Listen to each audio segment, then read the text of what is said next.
What's good, y'all? Now, ladies and gentlemen, JxmyHighroller dropped a new video, bro. It's called "This is the Only Way to Settle This Debate."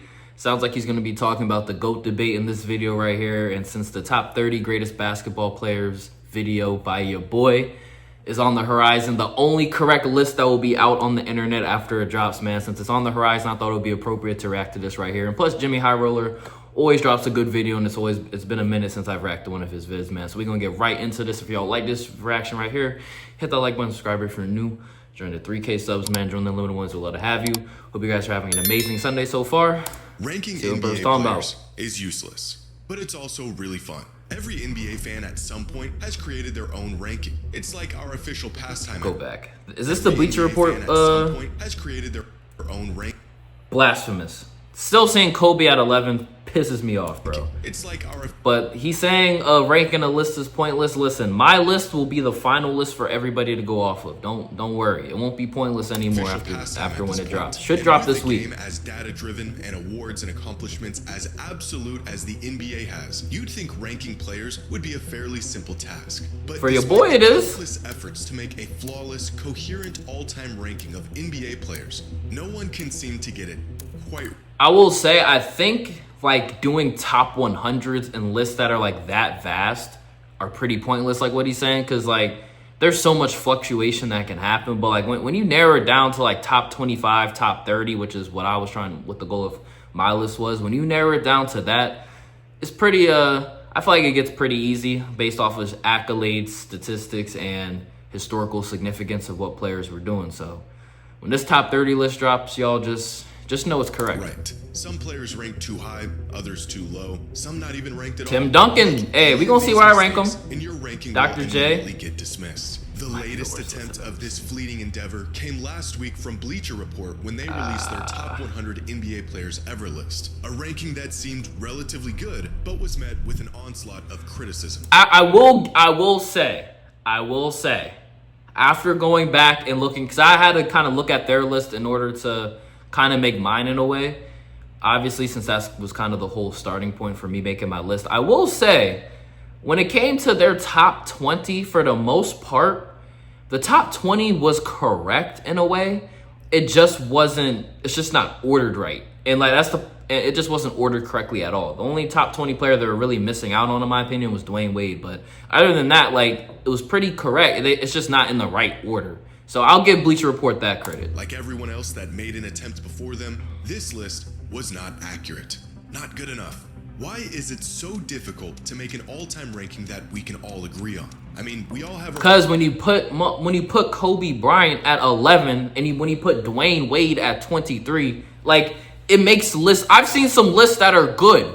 Like, there are some lists I don't 100% agree on, but I'm like, you know what? For the most part, this is valid. It makes sense. But when you have Dwayne Wade at 23 and when you have Kobe Bryant at 11, it's hard to take you serious. Opinion, our own personal bias. Is it even possible to make such a list? It is. If we could, how would we even create it? This man JxmyHighroller stole my whole video idea. Believe it or not, there is a method that we can use to rank every player in NBA history with shockingly good accuracy. It doesn't use any numbers or data, no formulas or advanced metrics. It is a method way simpler than you would ever think, and yet manages to get results with nearly 100% accuracy. Even crazier, we actually use this method all the time. Let's see what he's talking about. Last week, Bleacher Report released their top 100 NBA players ever list, and to absolutely no one's surprise, people were not happy about it. Among some of the more glaring complaints about Bleacher Report's list include Shai Gilgeous-Alexander, the now MVP, Finals MVP, and champion, not even making the list. Jason Tatum landing at 93. Blasphemous. Stockton ranked ahead of players like Chris Paul and Kawhi Leonard. Blasphemous. Kobe Bryant falling outside of the top. Absolutely blasphemous. Despite polling their staff of NBA... You're not going to say nothing about Dwayne Wade? Experts, writers, and editors, the results of this comprehensive ranking only left people confused and annoyed. Ranking players should not be this difficult, and yet it is. But to understand why it's so difficult, we first need to understand why every ranking, no matter how thought out it is, how logical the criteria is, how much data was used, always falls short. One popular approach that some fans and experts have taken over the years is the formula method. Create a point-based system and apply those points to various factors like career stats, accolades, and impact to make an objectively accurate ranking. A method that has been tested countless times with varying levels of success. Last year, John Hollinger, longtime NBA analyst and a man credited with creating some of the first advanced NBA statistics, created a formula to determine his all-time top 100 list. His criteria being a point-based system that put varying levels of weight into factors like MVP shares, finals See, MVPs, my thing is, why try ranking the top 100 players, bro? Like, you have to shrink down the sample size. 100, it's impossible to rank the top 100 players correctly. In LeBron as the GOAT, Jordan second, Kareem third, Duncan fourth, and Karl Malone fifth.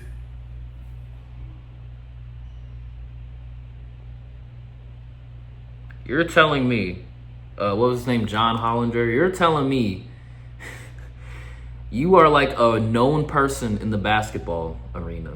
And you're telling me you had first of all, LeBron as the GOAT, that's one thing. You're telling me you had the balls to drop a top 100 list and have Karl Malone in the top 5 of your top 100 list, dog? Are you serious? Oh my lord. Fifth all time. This list also features Harden at 13, Hakeem at 19, Steph all the way down at 27, and Isaiah Thomas at 65. This Reddit That's rage bait. I'm not even gonna entertain that. That is just straight up rage bait, bro. You tried it, JxmyHighroller. As he put it, quantifying careers using a formula that combines accolades with simple advanced stats while compensating for era and benchmarking, plus adjusting the weights of the formula against approximate expected rankings using least squared regression. In other words, he used a whole lot of stats and accolades, made some applicable adjustments, and put together an all-time top 100 ranking. The results came in, and people hated it. The glaring flaw top 100 is this still, what's his name? The results came in. This isn't as bad as the other dudes. Kobe at 10, but still, this isn't as bad as the other dudes list, though. Fuck, bro. That other list was crazy. People hated it. The glaring flaw in this method, as well as every other method that attempts to be completely objective in its approach, is that it's not objective. Even concrete things like stats and awards will inevitably have some sort of weight or value attached to them based partially off of opinion. What is a championship worth, and how do you factor it in? Should there be an era tax on players who played half a century ago? If there is, when does it no longer apply? The 80s, 90s? Is peak more important than longevity, or is it the other way around? Even awards themselves, like MVPs and DPOYs, are voted on by people with their own personal bias. Creating some sort of formula involves attributing value to all of these things, but without any impartial method of weighing all of these factors without injecting some sort of personal bias, the pursuit of creating a perfectly accurate ranking becomes virtually impossible.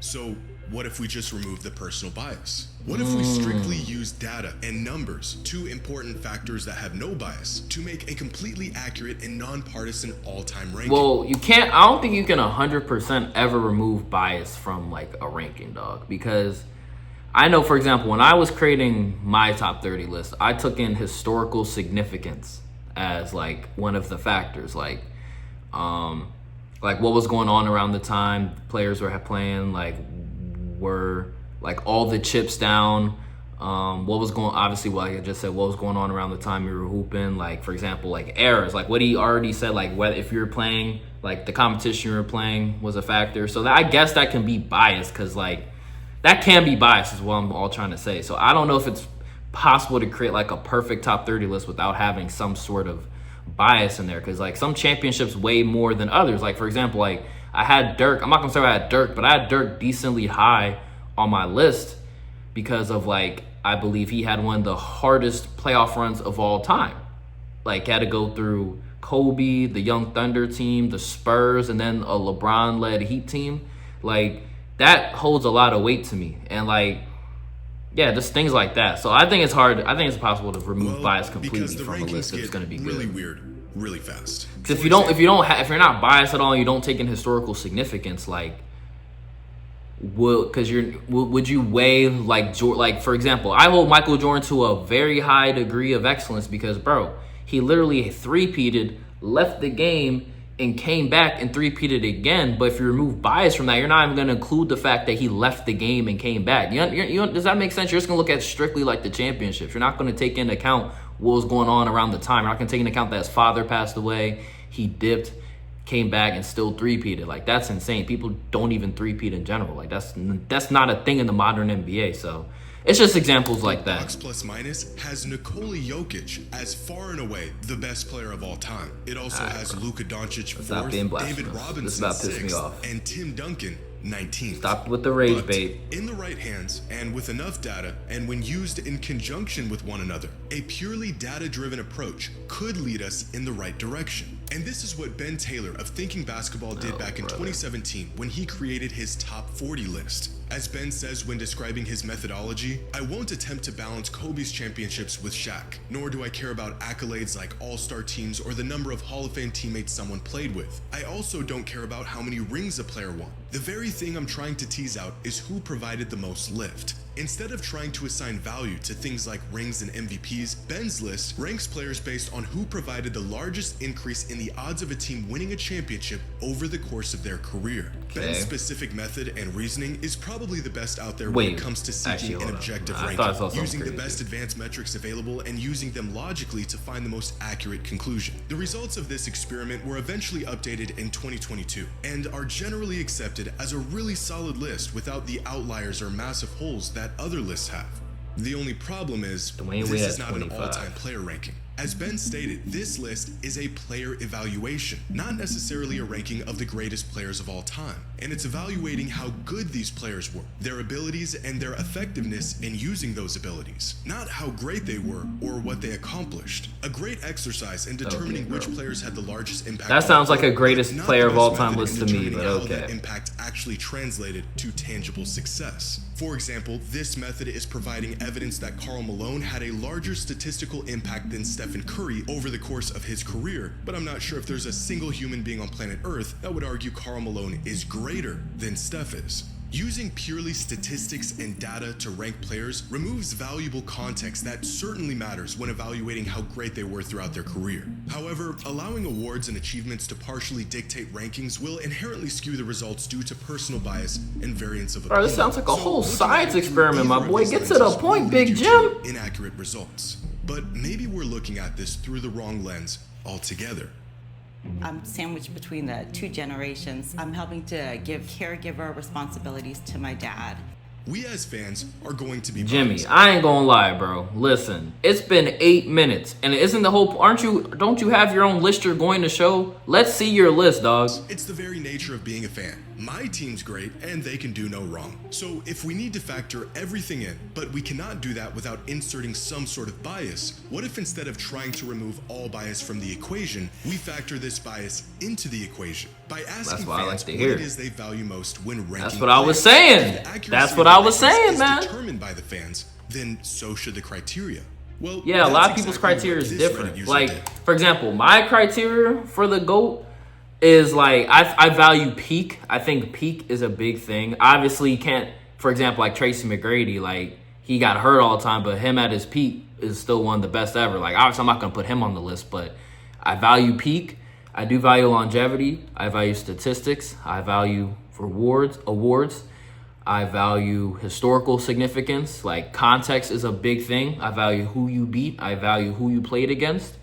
All that stuff plays an account onto my top 30 list. Back in 2020, an NBA fan on Reddit took it upon himself. And being influential. That is another thing that I think gets overlooked by a lot of people. Like that, where you're going to see on my list, being influential. 662 of them to be exact. On not just what's important to them in terms of greatness, but even what kind of fan they are. Among some of the questions asked were, how long have you been watching the NBA for? The most popular answer was 6 to 9 years. Where did he get this data from? I was yapping. I ain't gonna lie. Where did he get this from? Back in 2020, an NBA fan on Reddit took it upon himself to survey other NBA fans, 662 of them to be exact, on not just what's important to them in terms of greatness, but even what kind of fan they are. Among some of the questions asked were, how long have you been watching the NBA for? The most popular answer was 6 to 9 years. On a scale of 1 to 10, how big of a fan of the NBA are you? Over 80% of the results being at least an 8 out of 10. But here's where things get interesting. One of the questions asked was, what do you think is more important in a player's career? team success, or individual success. 52% of voters said team success and 48% said individual success. Almost an even 50-50 split between NBA fans in response to a very important question with two... That is a good question. I would say... That's tough, man. I can understand why it's 50-50. I would say it's not like a concrete, like, one or the other answer. I would say it's balanced. I would say it's probably like 60% the team success and like 40% the individual success, because championships are a big part of your legacy, right? And if you're one of the greats, you will be able to get your team over the hump, at least be a key part in getting your team over the hump to win a championship. So I will, and individual success like MVPs and things of that nature are also very important in your career, but championships ultimately are like the first thing I feel like you look for when you evaluate greatness. So that's why I'll say about 60% team success, 40% individual success. Even more revealing, voters were asked, what are the top three most important maybe in measures 55-45 when evaluating who the greatest of all time is? I will say, for like, if we're just going by like metrics, championships, MVPs, all NBA selections, all defensive selections, all stars, who you played with, who you played against, like things like that. Like from a competitive efficiency is also up there as well. Things like that. Number one answer, career stats. Influentiality. Being influential. I already said that, but yeah. Number of regular season MVPs, total win shares, and career advanced statistics. The near 50-50 split between the importance of team success versus individual success visible in the almost even voting split between career stats and number of championships. One person can make their rankings based on how good a player was, meanwhile another person could make their rankings based on how much success a player had. Two completely different criterias. So how exactly can we make a player ranking that is agreed upon if we can't even agree on what actually matters, or at least what matters most? No matter what approach you take, no matter how much personal bias or opinion you try to take out of it, the results will always end up skewed in some sort of direction. There's just too many factors, difference in opinion, difference in what matters most from fan to fan.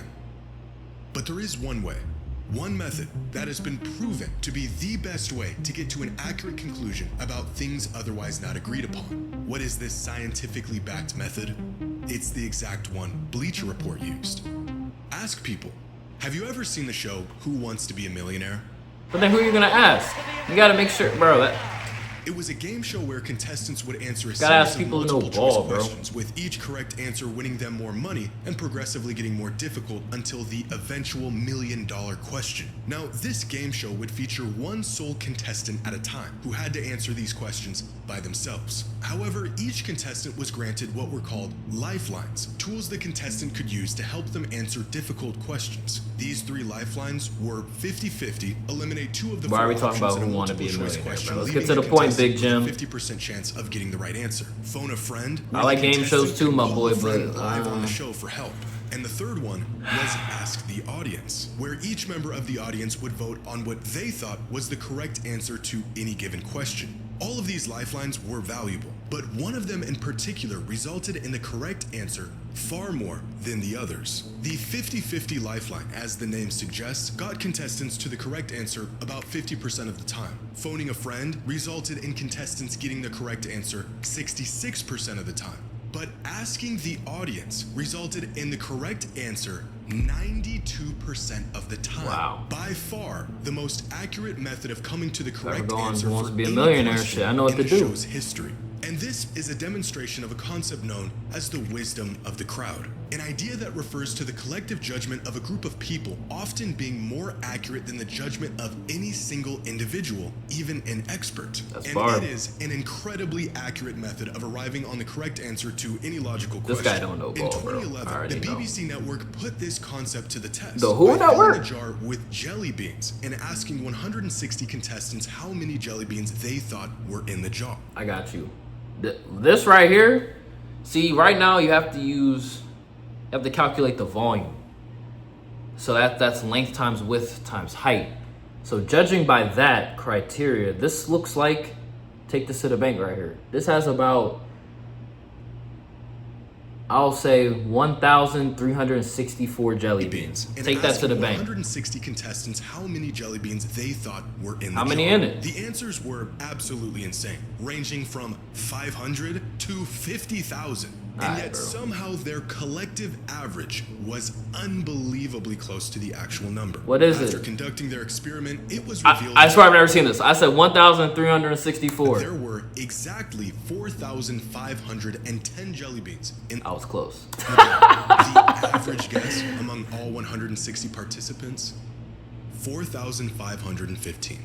That's crazy. In answers on That's actually wild. average, That's the crazy. participants Okay. were able to get within 99.9% of the correct answer. Wow. By aggregating the opinions or estimates of many individuals, the errors and biases of individual judgment tend to cancel each other out, leading to a collective result that is closer to the truth. And in possibly If I saw it in person, I would've way guessed it I for could sure. conjure up, I think this same exact concept can be applied to ranking NBA players on an all-time list. Regardless of what the individuals value most and our own personal bias, if you ask enough people, chances are you'll more than likely end up at an accurate result. Better than strictly using stat-based metrics, better than the eye test or a combination of multiple factors. Simply asking people who the greatest players of all time are will show you exactly who the greatest players of all time are. And evidence of this That's can be not found true. within the results. I will say though, this is not true for today's game, bro. Listen,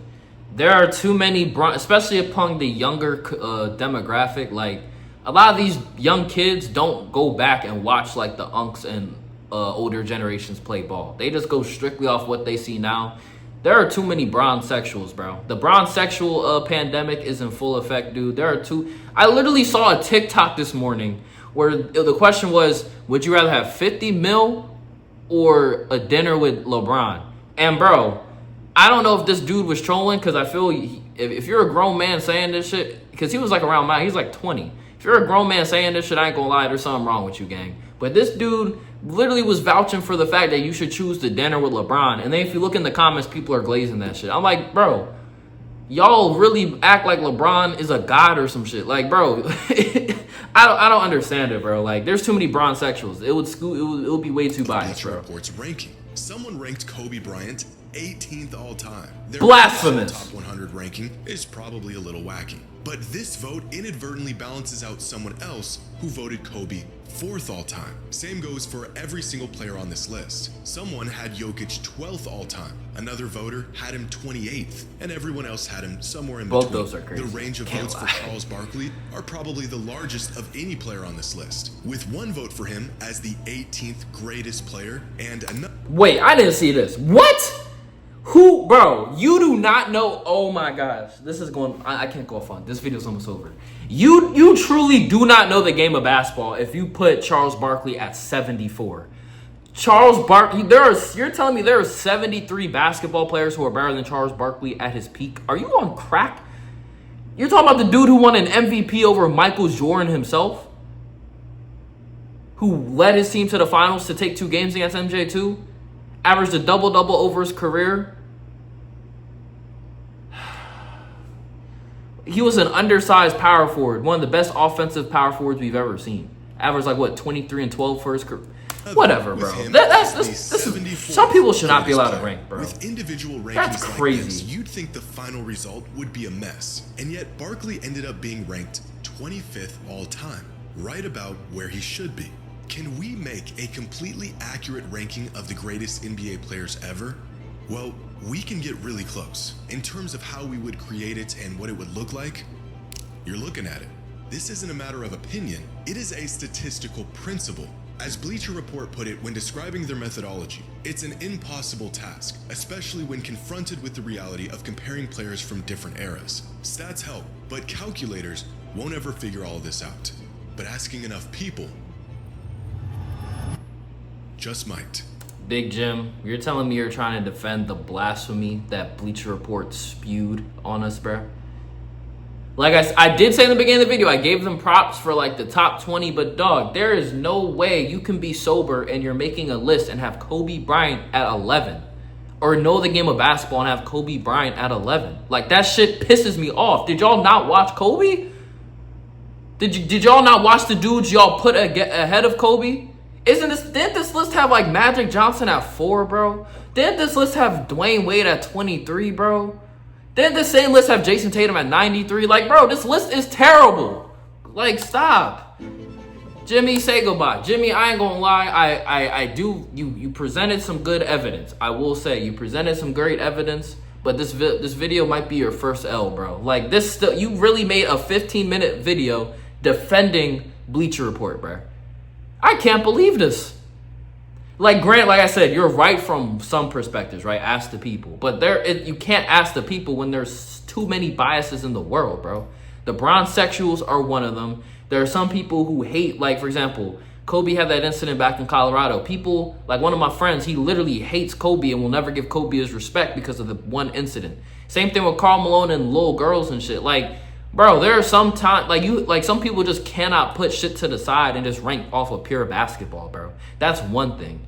And two, it's just, bro, some people just don't know basketball. You have to ask people who know basketball. That's another thing. If you just ask a casual could probably tell you Kobe's the GOAT. A casual, like Flight Reacts, will tell you with a straight face, Stephen Curry is the greatest basketball player of all time. That is why you can't just go off of this methodology right here, dog.